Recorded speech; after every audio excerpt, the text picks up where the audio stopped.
دین میں علیکم سب کے لیے ہے، سب کے لیے ہے۔ اور اکملتو کا مطلب ہوتا ہے کہ تمام صفات اس میں پوری کر دی ہیں، اور اتممتو کا مطلب ہوتا ہے سارے اجزاء پورے کر دیے ہیں۔ ایک شخص جیسے طاؤس یمانی جو تھے وہ اندھے بھی تھے، لنگڑے بھی تھے، لولے بھی تھے اور کالے بھی تھے، حبشی، لیکن وہ اتنے کامل تھے کہ سلیمان بن عبد الملک جیسا تھا اس نے عطاء بن ابی رباح، کالے، اندھے، لنگڑے، لولے، اور سلیمان بن عبد الملک جیسا جابر بادشاہوں کے سامنے ایسے عطیات کی شکل میں بیٹھتا تھا۔ وہ کامل تھے، تمام نہیں تھے۔ ایک آدمی بڑا صحت مند ہے اور وہ مسٹر ایشیا ہے، لیکن صفات سے خالی ہے تو وہ کامل نہیں ہے، وہ تمام ہے۔ تو میرے اللہ نے ہمیں خوشخبری سنائی کہ میں نے جو اپنے حبیب کو دین دیا ہے یہ صفات میں بھی کامل ہے اور اجزاء میں بھی کامل ہے، اجزاء میں بھی مکمل ہے اور صفات میں بھی مکمل ہے۔ لہٰذا ان الدین عند اللہ الاسلام، اب بس یہی دین چلے گا اور سب دین منسوخ ہو گئے۔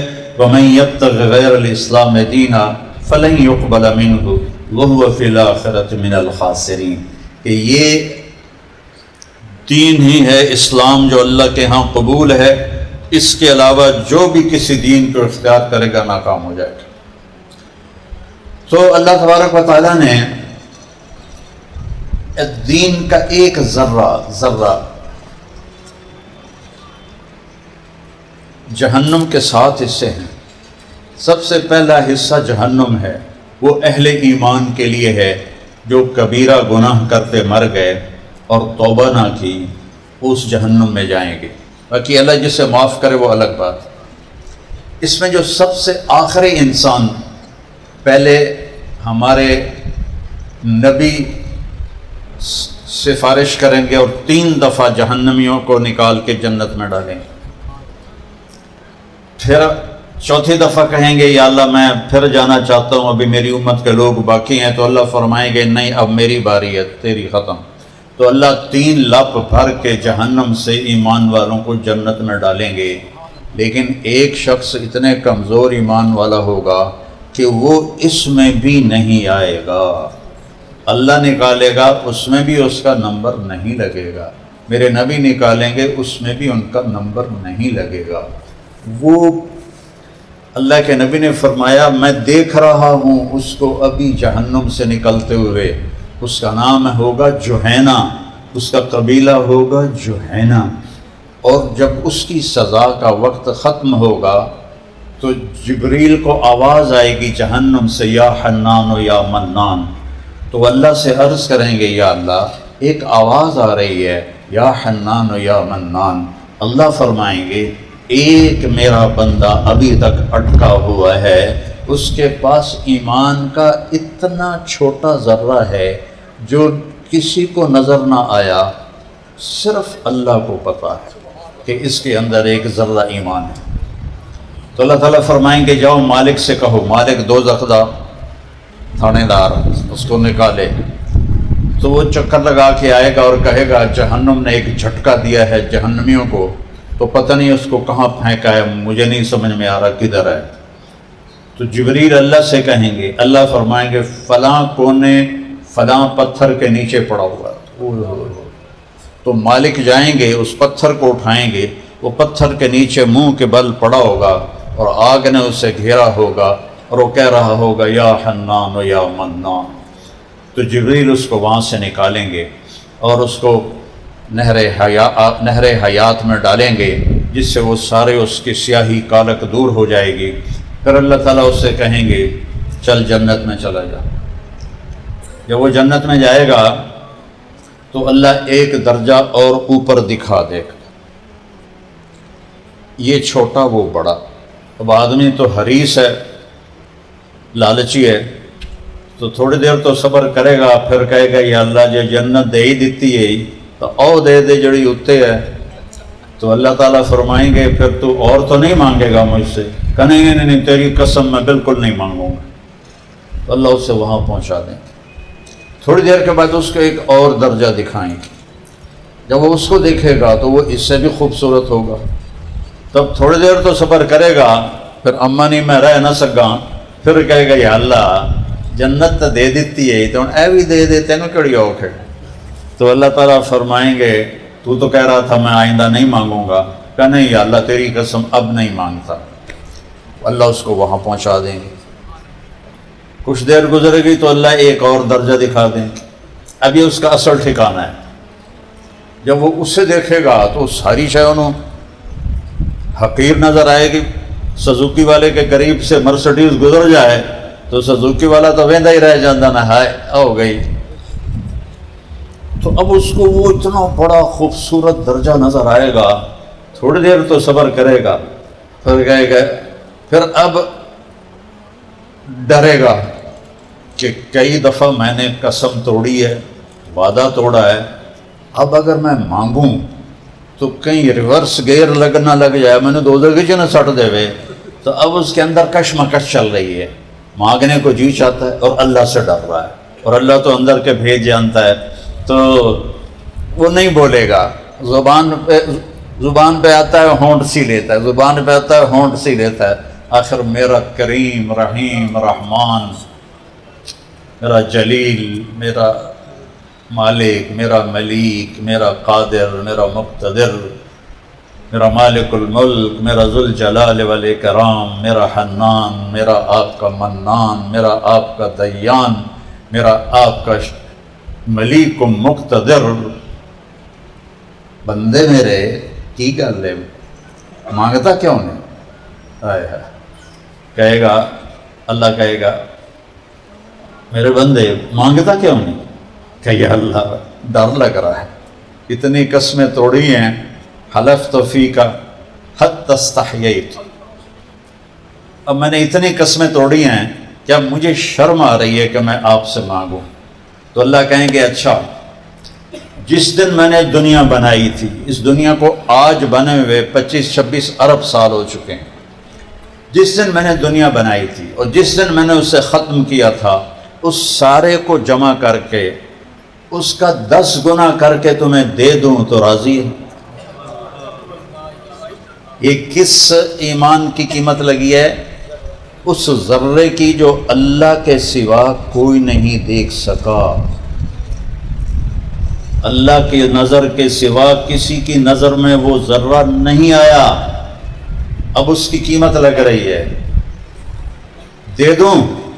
وہ کہے گا یا اللہ میرے نال حسد نہ کر. اس کو یقین نہیں آئے گا، یا اللہ میرے نال حسد نہ کر. اللہ تعالیٰ فرمائیں گے بلا انا علی ذالک قدیر، بے شک میرا بندہ میں اس پہ قادر ہوں، چل.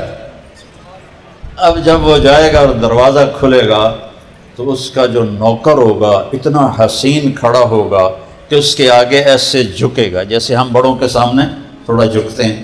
ہمارے جنوبی پنجاب میں گوڑوں کو ہاتھ لگاتے ہیں. وہ کہے گا ماہ حضور کیا ہوا، آپ کیا کر رہے ہیں؟ وہ کہے گا تم فرشتے نہیں ہو؟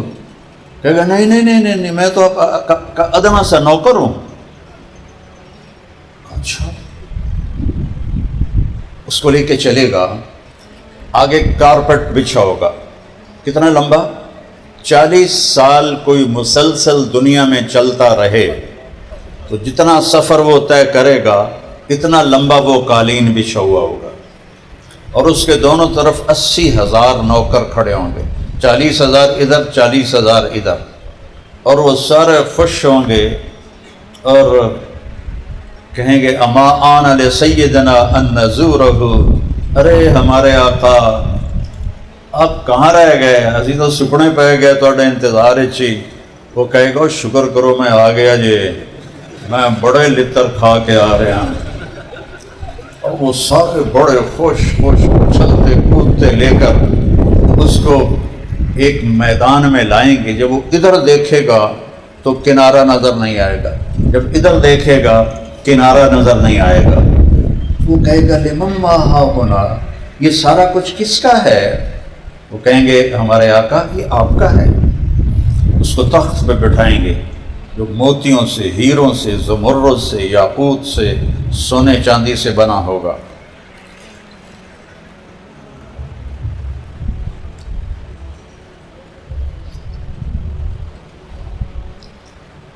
ایران کے بادشاہ کسرا نے اپنا تخت بنوایا تھا، جس نے اللہ کے نبی کا خط پھاڑ دیا تھا۔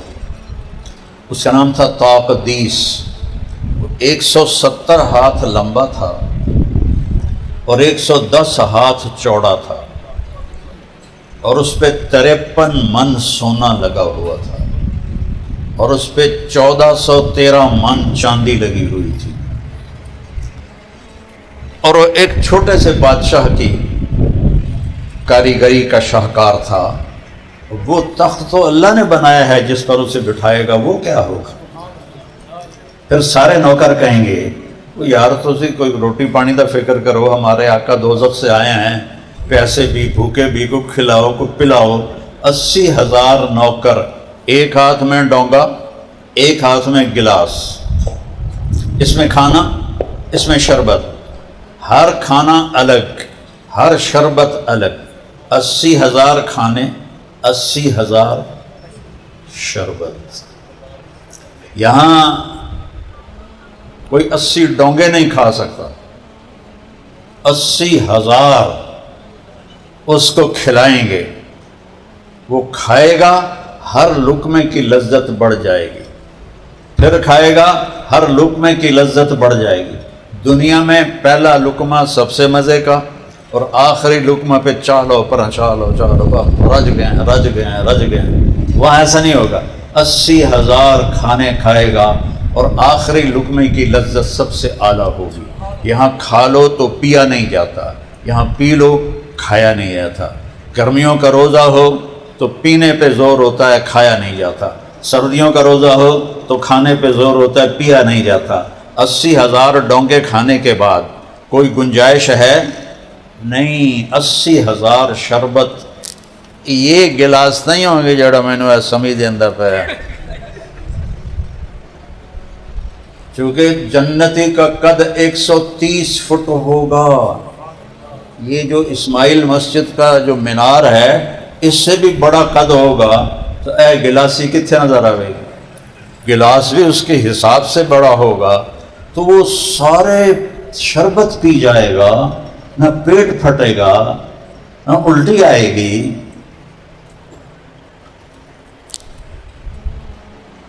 ایک ہمارے جاننے والے تھے، کسی نے کہا کہ اے 7 اپ دا ڈالا جڑا پی لے نا، انہوں 1000 روپے انعام۔ یہ بہت پرانی بات ہے، 80 کا، اس میں 1000 روپے بہت بڑا جگہ میں پیواں گا، 1 2 3 4 پیندا گیا۔ جب آخری کھول کے منہ میں ڈالی تو ساتھ ہی الٹی ہوئی اور سارا باہر۔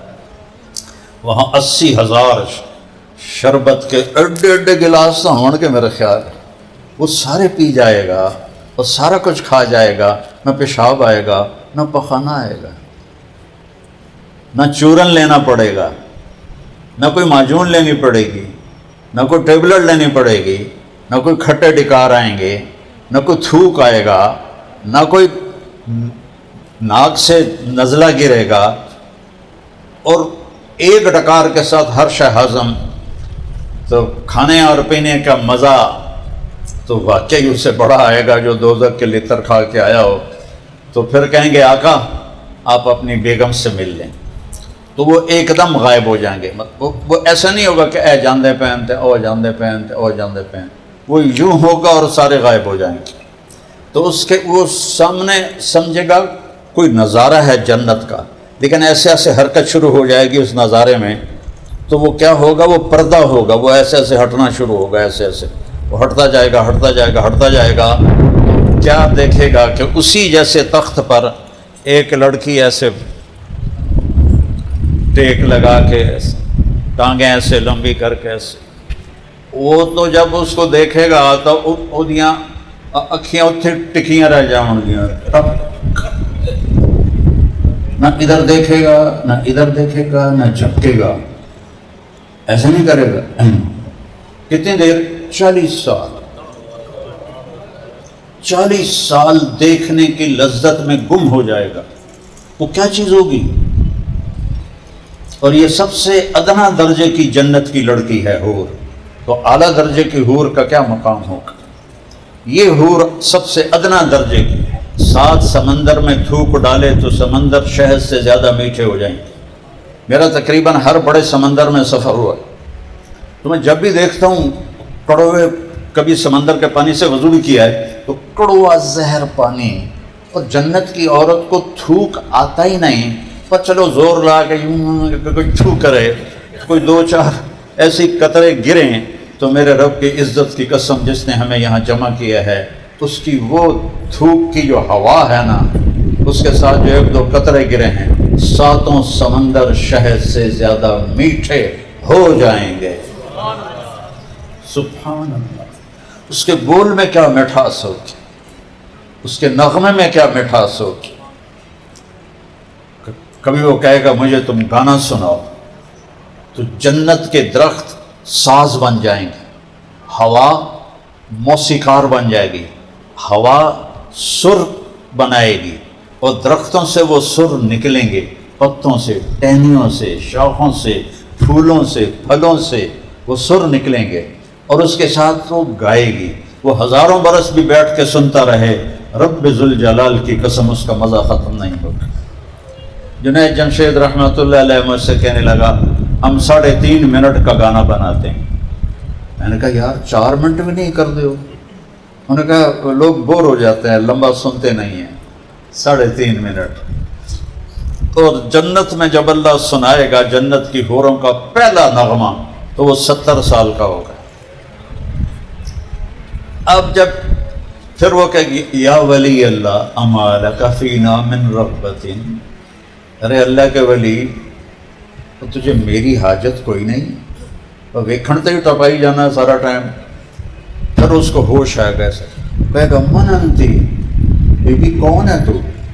کہے گی تیری زوجہ، تیری حور، انا من اللواتی خبین لک، تیرے لیے چھپائی گئی ہوں۔ پھر تو وہ دوڑ لگائے گا اور ہوا میں اڑتا ہوا جائے گا، اور جا کر جو اس کو جو جپھی ڈالے گا یہ 70 سال کی جپھی ہوگی، معانقے کی لذت لیتا رہے گا۔ تو اس کے بوسے کی لذت کیسی ہوگی؟ ادنا ایمان کا ذرہ اس، اور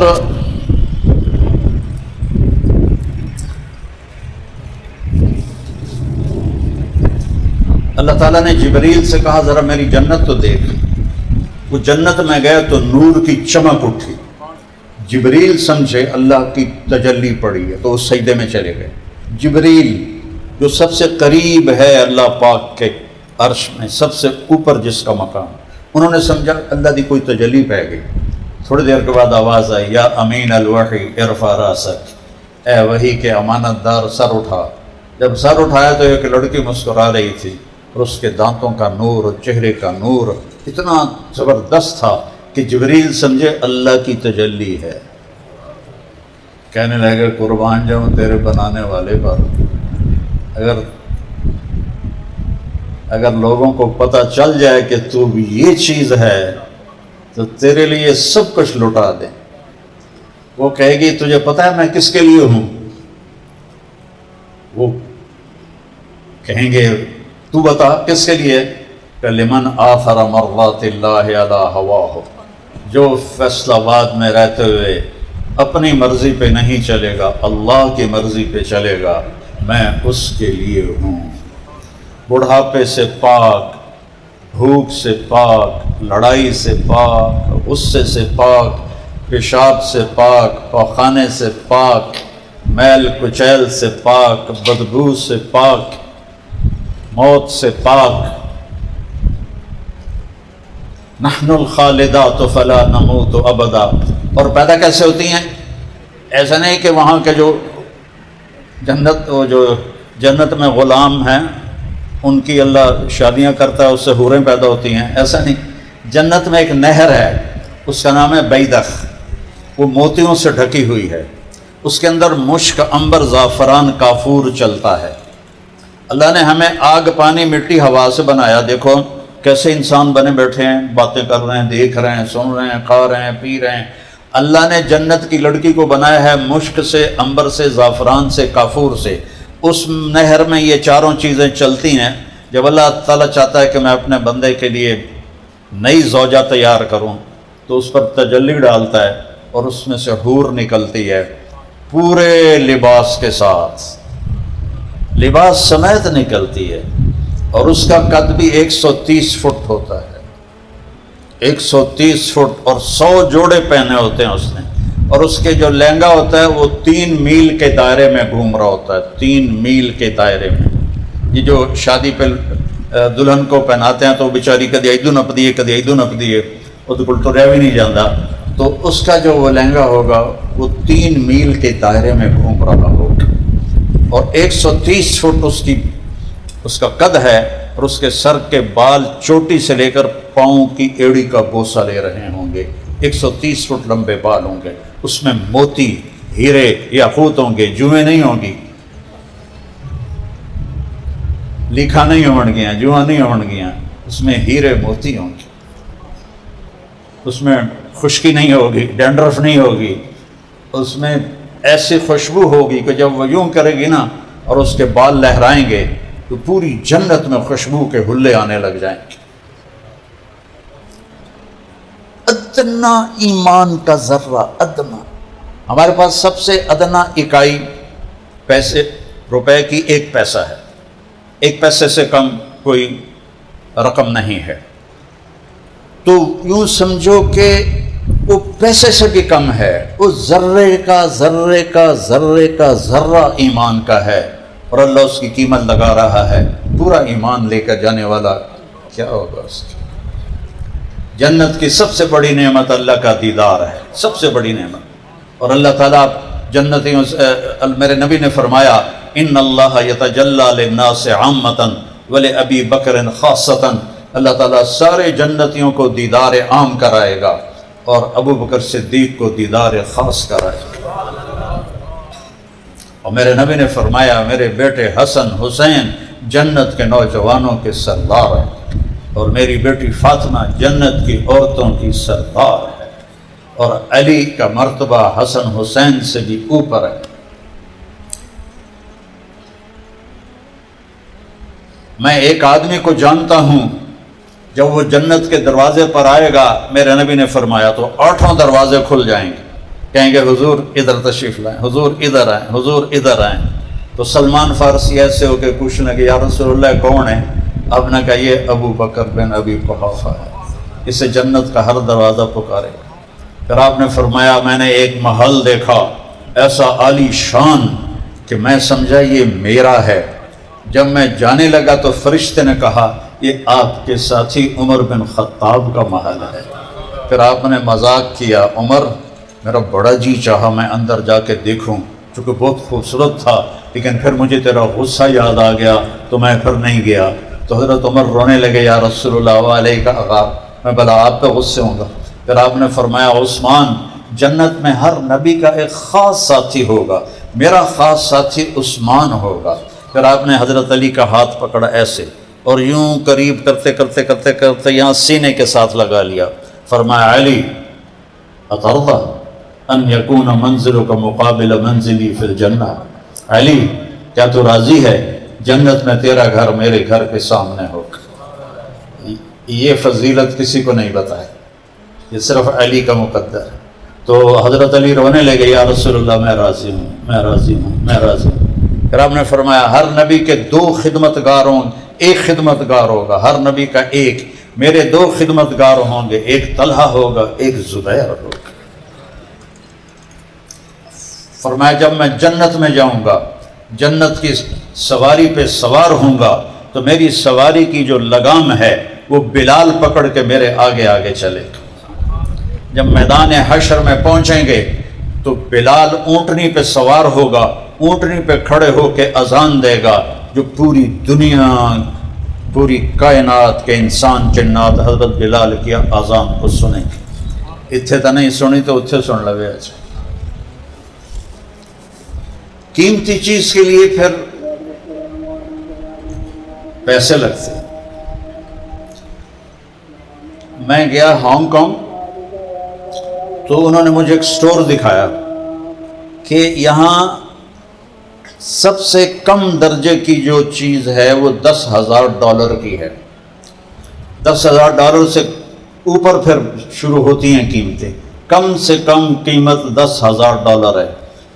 تو وہاں پھر عام آدمی کا داخلہ منع ہے، عام آدمی نہیں جا سکتا ہے. تو یہ تو میں نے ابھی چھوٹی جنت بتائی ہے. جنت الفردوس ہے جو اللہ نے اپنے ہاتھوں سے بنائی ہے. پھر جنت الفردوس میں حظیرۃ القدس ہے جس کے بارے میں اللہ نے کسی کو بتایا ہی نہیں ہے. میرے نبی نے اس کا نام بتایا ہے، اس میں کیا ہے وہ نہیں بتایا. وہ اللہ کے خاص الخاص بندوں کے لیے. ساری جنت کن فیکون سے بنی، اور جنت الفردوس کو میرے اللہ نے اپنے ہاتھوں سے بنایا.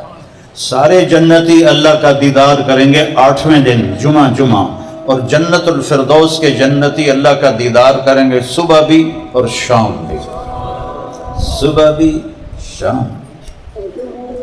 ایوب علیہ السلام سے کسی نے پوچھا بیماری کے دن یاد آتے ہیں؟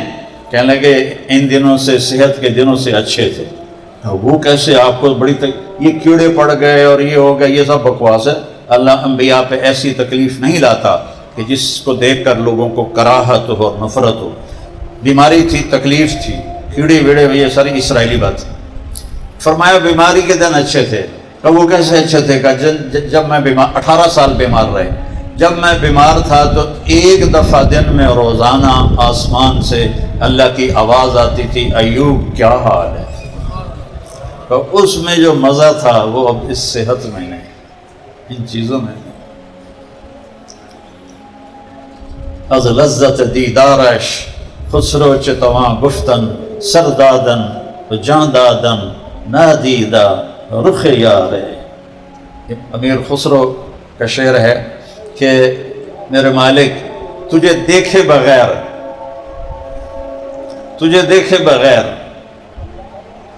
جانیں قربان کر دیں، سر کٹا دیے، جسم ادھیڑ دیے گئے، آگ میں جلا دیے گئے، پانی میں بہا دیے گئے. تیرے عشق میں تجھے دیکھے بغیر یہ حال کیے، جب تجھے دیکھیں گے تو کیا حال ہوگا. اس جگہ تک پہنچانے کے لیے اللہ نے آخر میں ہمارے نبی پاک صلی اللہ تعالی علیہ وسلم کو بھیجا، اور اس مبارک مہینے میں بھیجا.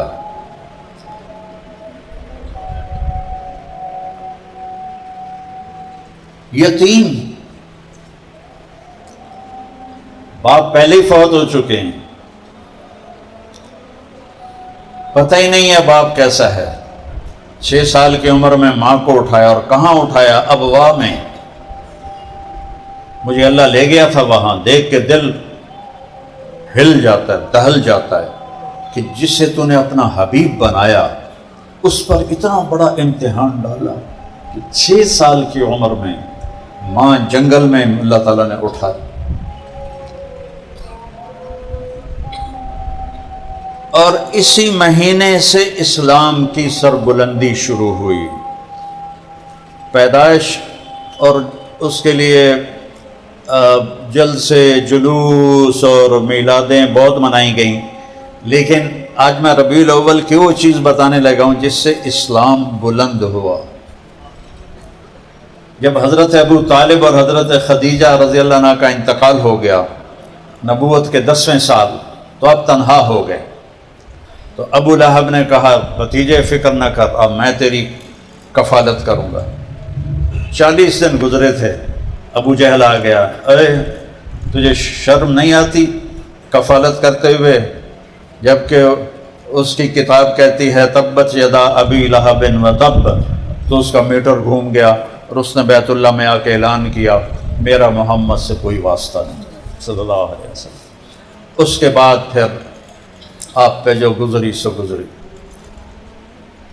آپ کوہ صفا پہ بیٹھے تھے، ابو جہل آیا اور آپ کو گالیاں دینے لگا. آپ چپ کر کے بیٹھے رہے، وہ گالیاں دیتا رہا، پھر آپ چپ کر کے بیٹھے رہے، پھر وہ گالی دیتا رہا، چپ کر کے بیٹھے. پھر اس نے آپ کو تھپڑ مارے، آپ چپ کر کے بیٹھے، پھر اس نے سوٹی اٹھائی اور ڈنڈے سے آپ کو مارنا شروع کیا اور آپ ایسے مار کھاتے رہے، خون بہتا رہا اور آپ مار کھاتے رہے۔ یہ سارے واقعات حضرت ابو طالب کے بعد کے۔ تو آپ نے پھر حج کے قافلوں میں محنت شروع کی کہ من یووینی من ینصرنی، کوئی ہے جو میری مدد کرے اور مجھے اپنے پاس لے جائے، اور میں حتی ابلغ رسالات ربی، اور میں اپنے رب کا پیغام پہنچاؤں۔ تو وہ قبیلوں والے کہتے ما فعل بک قومک، تیری قوم کا تمہارے ساتھ کیا معاملہ ہے؟ تو آپ فرماتے ہم اول من کذبنی، انہوں نے سب سے پہلے مجھے جھٹلایا ہے۔ تو کہتے پھر ہم تمہیں کیسے ساتھ لے کر جائیں جبکہ تیری اپنی قوم نے تجھے جھٹلا دیا؟ تو بنو حنیفہ کے پاس آپ گئے تو کہنے لگے بیٹھ جاؤ، ہمارا سردار آتا ہے تو وہ بات کرے گا۔ جب ان کا سردار آیا تو انہوں نے کہا یہ کہاں سے آ گیا ہے؟ یہ دو جہان کے سردار بیٹھے ہیں، اللہ کے حبیب بیٹھے ہیں، یہ کہاں سے آ گیا ہے؟ کہ پورے اس حج کے مجمع میں کوئی سب سے زیادہ نحوست والا ہے معاذ اللہ تو وہ یہ شخص ہے۔ کہا اٹھو، اگر میری قوم نے تجھے نہ بٹھایا تھا تو میں تیرا یہیں سر اڑا دیتا۔ آپ بڑے ٹوٹے دل کے ساتھ اٹھے اور اونٹنی پر سوار ہوئے۔ جب آپ نے اونٹنی کو کھڑا کیا تو اسی بدبخت نے پیچھے سے نیزہ مارا تو وہ اونٹنی اچھلی اور آپ اونٹنی کے اوپر سے پتھروں پہ آ کر گرے اور آپ کی کمر میں ساری چوٹیں لگیں، خون نکلا۔ یہ سب چچا کے بعد ہو رہا ہے۔ اور آپ پھر اسی وجہ سے آپ تشریف لے گئے طائف کہ شاید طائف میں میری بات چل جائے، وہاں بھی پتھروں کے سوا کچھ نہ ملا۔ اور کیا درد بھری دعا ہے کہ اللہم انی اشکو الیک ضعف قوتی وقلت حیلتی وہوانی علی الناس۔ یا اللہ آج میں تیرے سامنے گلا کرتا ہوں، تو نے میرے ساتھ کیا کر دیا، تو نے مجھے کن کے حوالے کر دیا۔ کئی سال پہلے میں طائف گیا تھا، وہ جگہ دیکھی جا کر جہاں آپ کو پتھر پڑے تھے اور جہاں آپ کو زید بن حارثہ نے لٹایا تھا، آپ بے ہوش ہو گئے تھے اور آپ اتنی بری حالت تھی کہ عتبہ بن ربیعہ جس کا باغ تھا وہاں، اس نے جب آپ کو دیکھا تو اس کے بھی آنسو نکل آئے، دل پسیج گیا اور اس نے جلدی سے انگور توڑے، پلیٹ میں رکھے اور پھر جاتے ہوئے شرمایا اور اپنے غلام عداس کو کہا کہ یہ لے جا، وہ جو آدمی لیٹا پڑا ہے اسے کہنا تجھے رشتہ داری کی قسم میرے انگور رد نہ کرنا، کھا لینا۔ دشمنوں کو جس پہ رحم آ گیا ہو، آج امت کو ان پہ رحم نہیں آ رہا۔ خرافات کو دین بنا لیا ہے، رسم و رواج کو دین بنا لیا ہے، نمازوں کی چھٹی ہے، سچائی کی چھٹی ہے، دیانتداری کی چھٹی ہے، زنا کے اڈے ہیں، شراب کے اڈے ہیں، قتل و غارت ہے، جھوٹ دھوکہ ہے، رشوت ہے۔ یہ کیسی امت ہے اور کون سی امت جن کے لیے دشمن بھی روئے۔ تو وہ عداس آیا اور کہنے لگا یہ میرے مالک نے بھیجا ہے، آپ کھا لیں۔ تو آپ نے انگور توڑا، کہا بسم اللہ۔ تو عداس کہنے لگا یہ بول میں نے یہاں تو کبھی نہیں سنا۔ تو آپ نے پوچھا تم کہاں سے ہو؟ کہا میں نینوا سے ہوں۔ اچھا میرے بھائی یونس علیہ السلام کے شہر سے ہو۔ وہ کہنے لگا وما ادراک ما یونس بن متى، آپ کو کیسے پتہ ہے کہ یونس کون ہے؟ کہا وہ اللہ کے نبی تھے، میں بھی اللہ کا نبی ہوں۔ تو عداس نے آپ کے پاؤں میں پڑ گیا، پاؤں چومنے لگا اور کلمہ پڑھ لیا۔ تو عتبہ کہنے لگا لے بھائی میرا غلام تھا گیا۔ جب وہ واپس آیا تو کہنے لگا ارے تو نے اس کا دین قبول کر لیا؟ کہا ہاں وہ سچا نبی ہے۔ کہا نہیں سچا نہیں ہے، اسے چکر میں نہ ہو، تیرا دین زیادہ بہتر ہے۔ کہا آقا تو بھی قبول کر لے، تیری دنیا آخرت بن جائے گی۔ تو نبوت کا 11واں سال تھا اور آپ مینا میں گشت کر رہے تھے اور یہ شدید گرمی ستمبر کا مہینہ تھا، رات کا وقت تھا۔ ایک جگہ آپ کو 6 نوجوان نظر آئے بیٹھے ہوئے باتیں کرتے ہوئے۔ آپ ان کے پاس جا کے بیٹھ گئے اور کہنے لگے کہاں کے ہو بھائی؟ ان کا ہم یثرب کے ہیں، مدینہ کا نام یثرب۔ کہا میری بات سنو گے؟ تو وہ کہنے لگے تم کون ہو؟ کہا میں اللہ کا نبی ہوں۔ تو یہ مدینے میں سنتے رہتے تھے یہودیوں سے کہ ایک نبی آنے والا ہے، تو آپس میں کہنے لگے کہ شاید ہوئی نہ ہو، تو کہنے لگے سناؤ. تو آپ نے یہ 2 رکوع پڑھے ہوئے، اذ قال ابراہیم رب اجعل هذا البلد آمنا واجنبنی وبنی ان نعبد الاصنام سے لے کر هذا بلاغ للناس ولینذروا به وليعلموا انما هو الہ واحد وليذکر اولو الالباب. وہ کہنے لگے ہوا یہ کلام انسانی نہیں ہے، یہ وہی نبی لگتا ہے جس کی یہودی بات کرتے ہیں. تو چلو اسبقوا قبل ان تسبقوا، تو یہودیوں سے پہلے کلمہ پڑھ لو، یہودیوں سے پہلے اس کی بات مان لو. کون تھے؟ ابو الحسن بن تیہان، عبداللہ بن رواحہ، عبادہ بن صامت، سعد بن الربیع، اسعد بن زرارہ، نعمان بن حارثہ. یہ 6 نوجوان تھے، اور ان میں 3 اوس کے تھے، 3 خزرج کے تھے، جو 2 بڑے قبیلے تھے، اوس و خزرج. تو آپ اتنا خوش ہوئے کہ ہوا میں اڑنے لگے اور کہنے لگے اگلے سال ہم پھر آئیں گے. تو اگلے سال 12 آدمی آئے، تو 5 ان میں سے تھے اور 7 اور تھے. ان 12 نے آپ کے ہاتھ پر بیعت کی. یہ پہلی بیعت کہلاتی ہے. اب مدینہ جانے کی ابتدا ہو رہی ہے. انہوں نے کہا ہم اگلے سال پورا وفد لے کر آئیں گے. تو نبوت کے 14ویں سال، 13ویں سال، نبوت کے 13ویں سال 72 لوگ آئے، 2 عورتیں ام منی، ام عمارہ، اور 70 مرد. اور یہ سارے ایک گھاٹی تھی جو اب پہاڑ ہٹا کر میدان بن گیا، میں نے وہ دیکھی تھی جب وہ گھاٹی تھی. تو اس میں یہ سارے جمع ہوئے اور آپ نے اپنے چچا حضرت عباس کو ساتھ لیا اور وہاں پہنچے. تو حضرت عباس نے تقریر کی کہ میں نے سنا ہے کہ تم ہمارے بھتیجے کو اپنے ساتھ لے جانا چاہتے ہو، تو یہ سوچ لو یہاں یہ ہماری حفاظت میں ہے، اگر تم اس کو لے جاؤ گے تو تمہیں مشکل دیکھنی پڑے گی.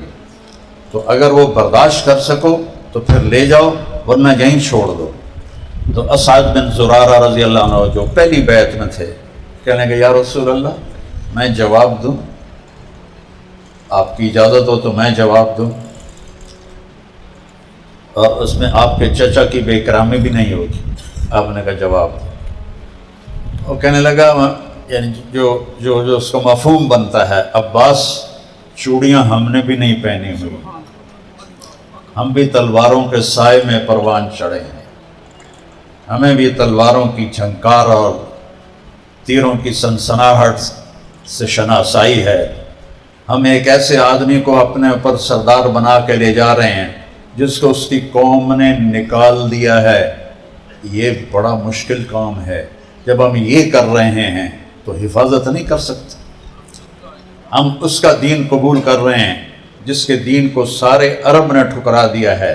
تو جب ہم وہ برداشت کر رہے ہیں تو ان کی حفاظت نہیں کر سکیں گے، ہم ان کی حفاظت کریں گے. آپ نے کہنے کہ یا رسول اللہ آپ کی کیا شرطیں ہیں، آپ کیا چاہتے ہیں؟ یہ ذوالحج میں ہو رہا ہے، نبوت کا 13واں سال ہے اور ذوالحج ہے، اور مینا کے دن ہیں 10، 11، 12 میں سے 3 دنوں میں سے کوئی ایک دن ہے، ایک رات ہے. آپ نے فرمایا تطیعوننی فی المنشط والمکرہ، میری مانو گے خوشی میں بھی ناگواری میں بھی. تنفقون علی فی العسر والیسر، میرے اوپر خرچ کرو گے تنگی میں بھی فراخی میں بھی. تمنعوننی کما تمنعون اموالکم و اہلکم، میری حفاظت کرو گے جیسے اپنے اہل و عیال کی حفاظت کرتے ہیں. تجاہدون فی سبیل اللہ، اللہ کے راستے میں جہاد کرو گے. تأمرون بالمعروف وتنہون عن المنکر، بھلائیوں کی دعوت دو گے، برائیوں کو روکو گے. ولا تخافون فی اللہ لومۃ لائم، تبلیغ والوں کے 6 نمبر ہیں نا، ہمارے نبی نے بھی 6 نمبر پیش کی، 6 شرطیں پیش کی. تو کہا ٹھیک ہے تیار ہیں. بیعت کے لیے کھڑے ہونے لگے تو ایک انصاری صحابی عباس بن مرداس، ایک ہے عباس آپ کے چچا بن عبد المطلب، یہ عباس بن مرداس، کہیں گے ٹھہرو ٹھہرو ٹھہرو ٹھہرو ٹھہرو ٹھہرو. تو کیا ہوا؟ کہنے کہ ایک بات سن لو، اگر اس کو لے جاؤ گے تو تمہارے مال لٹیں گے، باغ اجڑیں گے، بچے یتیم ہوں گے، عورتیں بیوہ ہوں گی. گھر تمہارے اجڑیں گے، تیار ہو یہ سب کچھ ہو قبول کرنے کے لیے، تیار ہو تو لے جاؤ ورنہ یہیں چھوڑ دو۔ تو حضرت ابو الہیثم بن تیہان کھڑے ہو گئے، یا رسول اللہ اگر یہ سب کچھ ہو جائے جو عباس ہمیں ڈرا رہا ہے تو ہمیں ملے گا کیا؟ آپ نے کہا تمہیں جنت ملے گی۔ کہنے لگے پھر کوئی مسئلہ نہیں، ہاتھ بڑھائیے۔ تو آپ نے ہاتھ بڑھایا تو سب سے پہلے حضرت ابو الہیثم اور دوسری روایت میں برا بن معرور، ان دونوں میں سے کسی ایک نے آپ کے ہاتھ پر بیعت کی، پھر باقی 70 نے کی۔ عورتیں آگے بڑھی، ام منی ام عمارہ، آپ نے کہا نہیں میں عورتوں کو ہاتھ نہیں لگاتا، تمہاری بیعت ہو گئی۔ تو عبداللہ بن رواحہ کہنے لگے یا رسول اللہ حملہ کر دیں مکے والوں پر؟ آپ نے کہا نہیں ابھی نہیں، ابھی تم خاموشی سے اپنے خیموں میں چلے جاؤ۔ اب یہ سارے نوجوان تھے جو مدینے کے بڑے لوگ تھے، ان کو پتہ ہی نہیں تھا، جو بڑے سردار تھے۔ تو شیطان نے مینا کی پہاڑی پہ کھڑے ہو کے چیخ لگائی، مکے والوں تمہارے خلاف یثرب والوں نے سازش کر دی، تمہیں قتل کے منصوبے بن گئے۔ وہ جب آواز گونجی تو صبح ہوئی تو انہوں نے یثرب کے سردار بلا لیے کہ کیا کر رہے ہو ہمارے خلاف؟ ان کو تو پتہ ہی نہیں تھا، وہ تو سارے نوجوان کر رہے تھے۔ انہوں نے کہا اللہ کی قسم ہم تو کچھ بھی نہیں کر رہے ہیں۔ تو پھر اسی رات کو ہی صحابہ مدینے والوں نے کہا یا رسول اللہ اب آپ ہمارے پاس ہمارے شہر آئیں۔ تو آپ نے کہا اچھا انشاءاللہ، جب اللہ اجازت دے گا۔ تو حضرت ابو الہیثم پھر کھڑے ہو گئے، یا رسول اللہ ایک بات تو بتائیں، ہم آپ کو اپنے ساتھ لے جائیں، کل اللہ آپ کو فتح دے، آپ کا شہر بھی فتح ہو جائے، عرب بھی فتح ہو جائے، تو آپ پھر ہمیں چھوڑ کے مکے واپس تو نہیں جائیں گے نا، ہمارے ساتھ ہی رہیں گے نا؟ تو آپ مسکرائے اور آپ نے فرمایا کہ اب المحیا محیاکم والممات مماتکم، اب میرا مرنا بھی تمہارے ساتھ ہے، میرا جینا بھی تمہارے ساتھ ہے۔ کیا خوش نصیب لوگ تھے، کیا عظیم لوگ تھے۔ وہاں پھر یہ ترکوں نے مسجد بنا دی تھی اس جگہ پر، تو وہاں میں نے جا کے، ہمارے بلڈنگ قریب تھی تو میں وہاں عصر کی نماز وہاں جلدی ہوتی ہے، میں پیدل 3-4 کلومیٹر تھا چلتا چلتا وہاں پہنچ گیا، وہاں بیٹھ گیا تو مغرب کی نماز کا میرا خیال تھا کہ میں اذان دے کے پڑھوں گا، تو وہ اتنے میں پولیس والے بھی آ گیا تو وہاں میں نے جماعت کرائی۔ اس جگہ پر مجھے یہ شرف حاصل ہے کہ جہاں میرے نبی کے ساتھیوں نے بیعت کی تھی وہاں میں نے مغرب کی جماعت کروائی۔ تو جب محرم کا مہینہ آیا اور 14واں سال شروع ہو گیا تو اللہ کی طرف سے حکم آیا کہ اب ہجرت کی جائے۔ اب لوگ ہجرت کرنے لگے، صحابہ چھپ چھپ کے۔ ابو بکر نے اجازت مانگی، آپ نے کہا نہیں، تو کہنے لگے کیا میں آپ کے ساتھ جاؤں گا؟ کہنے لگے ہاں تم میرے ساتھ جاؤ گے۔ تو وہ رونے لگے، کہنے لگے میں نے ایک اونٹنی بھی پالی ہوئی ہے اسی کام کے لیے، آپ کو ہدیہ دوں گا۔ کہا نہیں میں اس کے پیسے دوں گا۔ حضرت عمر رضی اللہ عنہ نے اجازت مانگی، آپ نے دے دی۔ باقی سب چھپ چھپ کے جا رہے تھے۔ حضرت عمر نے ہتھیار سجائے، زرہ پہنی، ترکش میں تیر ڈالے، تلوار نیام میں ڈالی، نیزہ پکڑا اور ڈھال لٹکائی اور آ گئے بیت اللہ میں، آ کے طواف کیا۔ سارے قریش بیٹھے تھے، کہنے لگے جو یہ چاہے اس کی بیوی بیوہ ہو، بیٹے یتیم ہوں اور اس کی ماں روئے، آؤ میں جا رہا ہوں، مجھے روک کے دکھا دو۔ کوئی ایک بھی نہیں ہوتا، ایک۔ تو محرم گزر گیا، ہجرت چل رہی ہے، سفر گزر گیا، ہجرت چل رہی ہے۔ 27 سفر، جمعرات کا دن آپ ابو بکر صدیق کے گھر گئے، فرمایا کہ ہجرت کا حکم آ گیا۔ تو کہا میں آپ کے ساتھ ہوں، ہم نے کہا تم میرے ساتھ۔ تو کہا رات کے پچھلے ٹائم نکلیں گے ہم۔ ادھر قریش آپس میں اکٹھے ہوئے، انہوں نے مشورہ کیا کہ یہ ویسے قابو میں نہیں آئے گا، اس سے قتل کر دو۔ تو ایک قبیلے، ہر قبیلے کا ایک آدمی گھیرا ڈال لے، جب یہ گھر سے باہر نکلے تو اس کو قتل کر دو۔ اتنی ان میں بھی غیرت تھی کہ گھر کے اندر گھس کے نہیں قتل کرتے تھے، عورتوں کو نہیں قتل کرتے تھے، بچوں کو نہیں قتل کرتے تھے۔ یہاں دیکھو کہ مسجدوں میں گھس کے مار دیتے۔ بدبخت ہو گئے، امت کا نصیب سو گیا۔ تو آپ نے حضرت علی کو اپنی جگہ لٹایا صحن میں، اور پچھلی رات آپ اٹھے اور آپ نے مٹی اٹھائی، وَجَعَلْنَا مِن بَيْنِ أَيْدِيهِمْ سَدًّا وَمِن خَلْفِهِمْ سَدًّا فَغَشَيْنَاهُمْ فَهُمْ لَا يُبْصِرُونَ، ایسے پھینک، ہم نے ان کے آگے پیچھے دیواریں کھڑی کر دی، انہیں اندھا کر دیا، تو آپ ان کے بیچ میں سے گزر گئے، ان کو نظر ہی نہیں آیا۔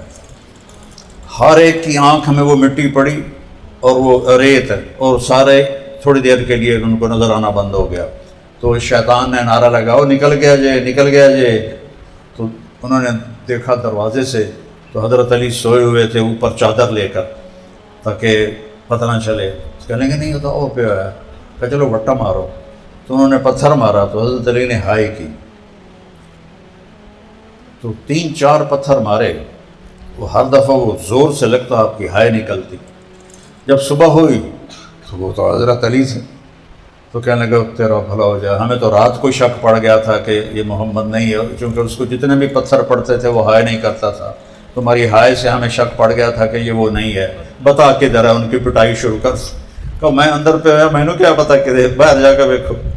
تو اب وہاں سے نکلے تو ابو بکر صدیق نے کہا یا رسول اللہ، میں نے ایک غار تلاش کیا ہوا ہے، ہم پہلے وہاں جائیں گے، وہاں ہم جا کے چھپیں گے، پھر جب ہماری تلاش ذرا ٹھنڈی پڑے گی پھر ہم نکلیں گے۔ اب یہ راستہ ہے مدینے کا، اور یہ ہے غار ثور کا، یہ یمن کا راستہ ہے، یہ مدینے کا راستہ ہے۔ تو ابو بکر صدیق آپ کو لے کر چلے، اور ہمارے نبی پنجوں پہ چل رہے تھے، پنجوں پہ، کہ اس کو کھوجی ہوتے تھے جو پاؤں کا نشان دیکھ کر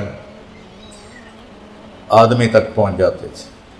ہمارے دادا کا اونٹ گم ہوا تھا، اور ذمہ دار کی چوری ہونا اس وقت بڑی بےزتی ہوتی تھی کہ بھئی فلانے میاں دی چوری ہو گئی۔ تو میرے دادا نے کھوجی کو لیا، اور 7 آدمی چلتے تھے، اور تلمبا سے چل کے ڈیرہ غازی خان جا کر وہ اونٹ چور تک پہنچ گئے۔ چونکہ سب کچی سڑکیں تھیں تو وہ کھوجیوں وہ پاؤں کا نشان دیکھتے دیکھتے دیکھتے ڈیرہ غازی خان اور اس سے آگے چوٹی۔ تو آپ ایسے چل رہے تھے، ایسے۔ تو ابو بکر کبھی آگے چلتے، کبھی پیچھے چلتے، کبھی آگے چلتے، کبھی پیچھے چلتے۔ ہم نے کہا ابو بکر یہ کیا کر رہے ہو؟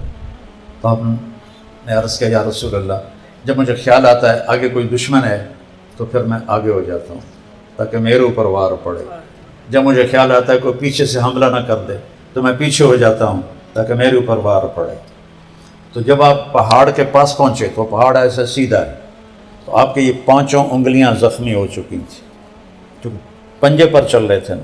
تو جب چڑھنے کا وقت آیا آپ چڑھ نہیں سکے، تو ابو بکر نے آپ کو کمر پہ بٹھایا اور پورا پہاڑ لے کر اوپر غار ثور تک پہنچے۔ پھر آپ کو باہر کھڑا کیا، اندر جا کے غار کو صاف کیا، پتھروں سے سوراخ بند کیے، پھر پگڑی اتار کے پھاڑ کے سوراخ بند کیے، پھر بھی سوراخ تھے، کرتا پھاڑ کے سوراخ بند کیے، ایک سوراخ جس میں سانپ تھا اس کے اوپر ایڑی رکھ دی کہ یا رسول اللہ اندر آئیں۔ اندھیرے میں آپ کو پتہ نہیں چلا کہ ابو بکر کا نہ کرتا ہے نہ پگڑی ہے۔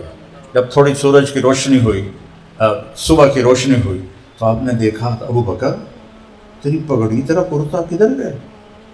تو ان کا یا رسول اللہ یہ سارے سوراخ تھے تو مجھے ڈر لگا کوئی اس میں چیز نہ ہو نقصان والی، تو میں نے پھاڑ پھاڑ کے سارے سوراخ بند کیے ہیں۔ ایک دم آپ کی آنکھوں میں آنسو آئے اور آپ نے ایسے ہاتھ اٹھائے، اللہ میں ابو بکر سے راضی ہوں، تو بھی اس سے راضی ہو جا اور اسے جنت میں میرا ساتھی بنا دے۔ ساتھ ہی جبریل آئے، یا رسول اللہ، اللہ تعالیٰ فرما رہے ہیں کہ آپ خوشخبری دے دیں ابو بکر کو کہ ہم اس سے راضی ہو گئے ہیں اور جنت میں آپ کا ساتھی بنا دیا ہے۔ اور وہاں وہ جو سانپ تھا، وہ سانپ آپ کو ڈس رہا تھا، تو بعض علماء نے لکھا ہے کہ وہ جو سانپ تھا وہ اس لیے ڈس رہا تھا کہ ایڑی ہٹا مجھے بھی دیدار کرنے، وہ آپ کا دیدار کرنا چاہتا تھا، اس لیے وہ ڈس رہا تھا۔ تو جب آپ کے آنسو نکلے درد سے تو آپ کی گود میں تھا سر ہمارے نبی کا، تو آنسو چہرے پر پڑے، تو آپ نے کہا کیا ہوا؟ اجی سانپ نے کاٹا۔ آپ نے ایسے تھوک لگایا، زہر سارا ختم ہو گیا۔ تو صبح ان پنجوں کو دیکھ کر کھوجی چلتے چلتے چلتے غار ثور پہ پہنچ گئے۔ ایسا علم تھا یہ، اب تو مٹ گیا، سڑکیں پکی ہو گئی۔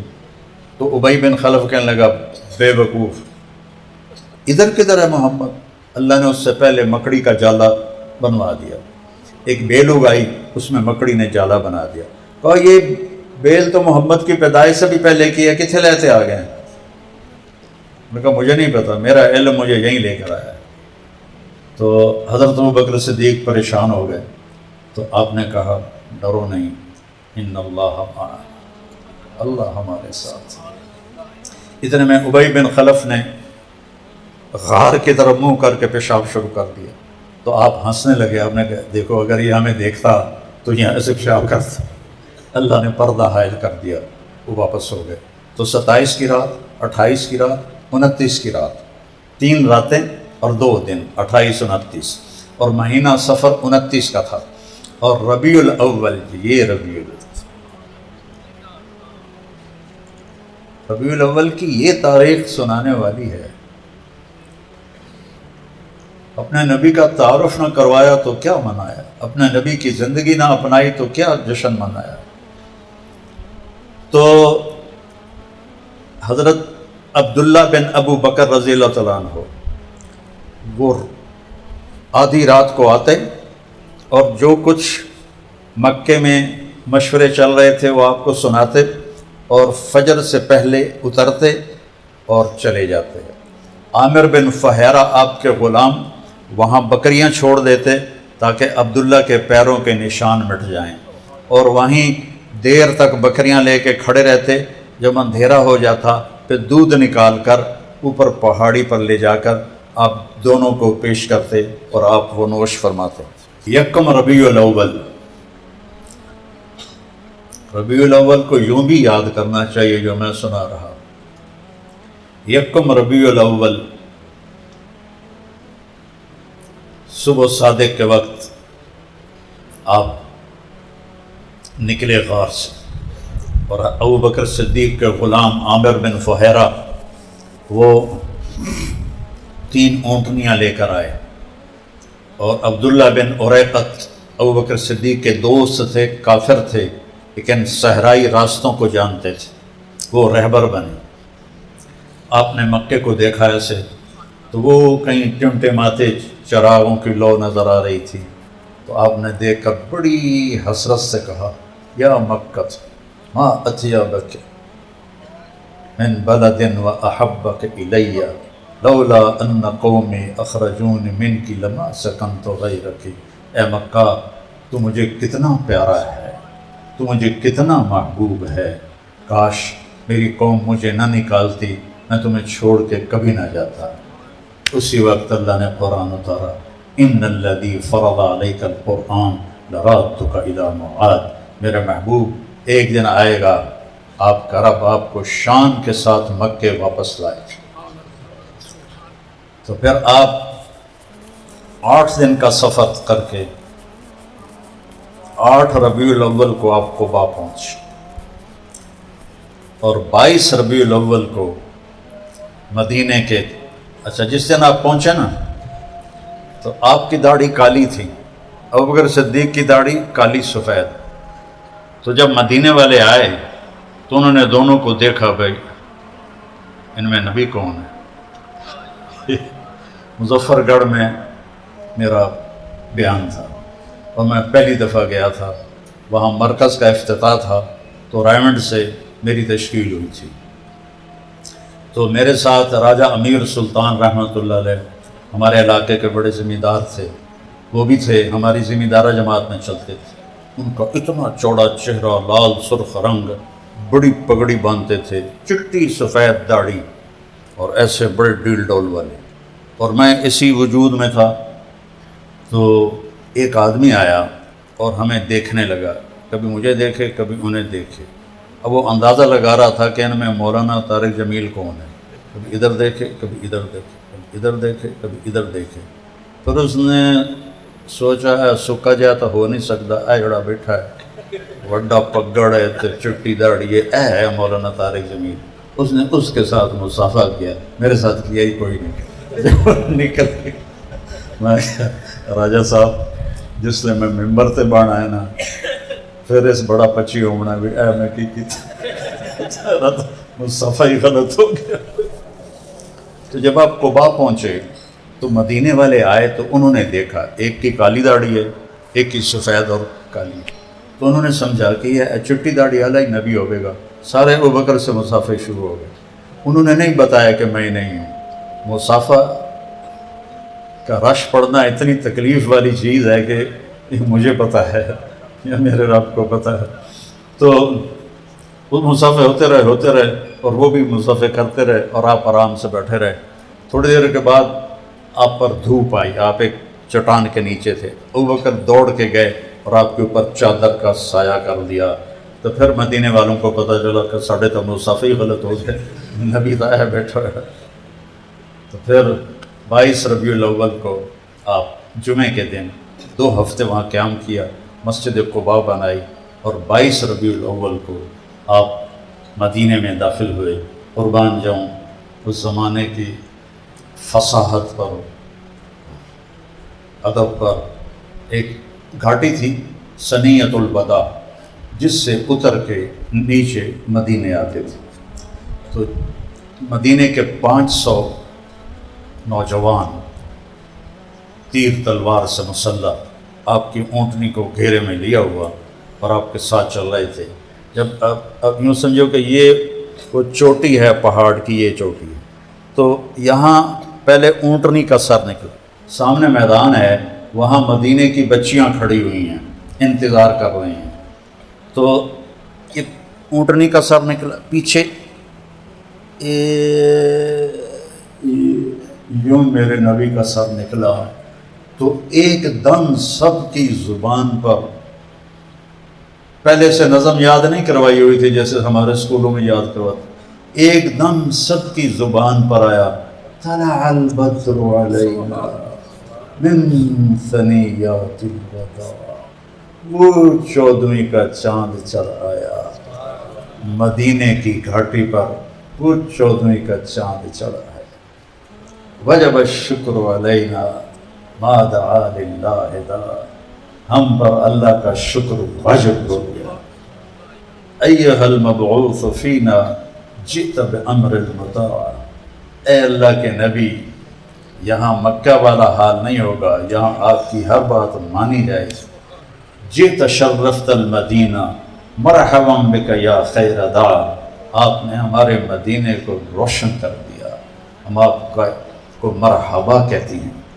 اور آگے اوس و خزرج کے سردار، بنو ظفر، بنو حارثہ، بنو نجار، بنو ختمہ، بنو عمرو بن عوف، بنو عبد الاشہل، یہ سارے سردار کھڑے ہوئے، یا رسول اللہ ہمارے پاس، یا رسول اللہ ہمارے پاس، یا رسول اللہ ہمارے پاس، ہر ایک کی یہ تھی۔ اور آپ کی تمنا تھی کہ میری دادی جس خاندان سے تھی میں وہاں جا کے قیام کروں، لیکن کہتے ہوئے خیال تھا کہ شاید دوسروں کو پھر تکلیف ہو، تو آپ نے اونٹنے کی مہار چھوڑ دی، رسی چھوڑ دی، تدعوها فإنها مأمورہ، اس کو چھوڑ دو، میرے اللہ کو جہاں منظور ہے یہ وہاں جا کے رک جائے گی۔ تو وہ سارے سردار ہمارے پاس، ہمارے پاس، ہمارے پاس، تو جا کے ایک کھلے میدان میں بیٹھ گئی جہاں آپ کی مسجد بنائی گئی۔ وہ 2 یتیم بچوں کی مسجد کی جگہ تھی، اور اسعد بن زرارہ جو پہلی بیعت میں تھے وہ ان کے متولی تھے۔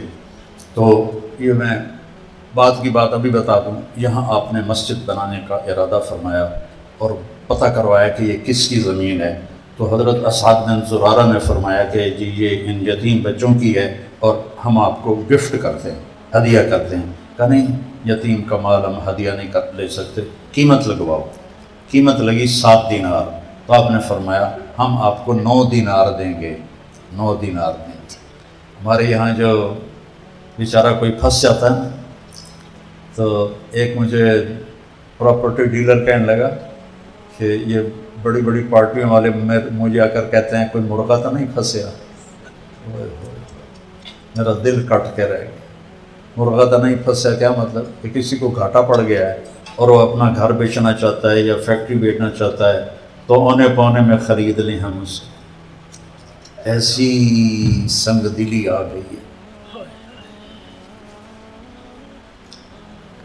کوئی مرغا تو نہیں پھنسیا، آپ نے کہا 7 دینار قیمت، ہم 9 دیں گے۔ آپ نے 9 دینار اس کی قیمت عطا فرمائی۔ تو اونٹنی وہاں بیٹھی، اس کے بعد وہ کھڑی ہوئی اور اس نے ایسے دیکھنا شروع کیا جیسا کوئی پہچان نہیں ہو، اور سب کے دل تھک تھک تھک تھک، دیکھو بھائی کتنے گئی، دیکھو بھائی کتنے گئی، کتنے گئی، کتنے گئی۔ انہیں چلتے چلتے چلتے بنو نجار کا جو شاخ تھی بنو عبد الاشہل، ان کے ابو ایوب انصاری کے دروازے کے سامنے جا کے بیٹھ گئے۔ ابو ایوب انصاری کے بھاگ جاگے، اللہ تعالیٰ نے انہیں میزبانی کا شرف بخشا، اور پھر آپ 10 سال آپ نے قیام فرمایا، اور نبوت کے وہاں آپ 11ویں سال، وہاں 13 وہاں تھے، 10 یہاں 23، لیکن 11واں سال محرم سفر شروع ہو کر پھر آپ کی واپسی بھی 12 ربیع الاول کو ہوئی، اور آپ اللہ کا پیغام مکمل کر کے دنیا سے چلے گئے، اور ہمارے ذمے لگا گئے فَلْيُبَلِّغِ الشَّاهِدُ الْغَائِبُ، کہ میرا یہ پیغام آگے پہنچانا تمہارے ذمے ہے۔ تو میرے بھائیوں، میرے نبی نے فرمایا کہ جتنا میں ستایا گیا اتنا کوئی نہیں ستایا گیا، جتنا میں ڈرایا گیا اتنا کوئی نہیں ڈرایا گیا۔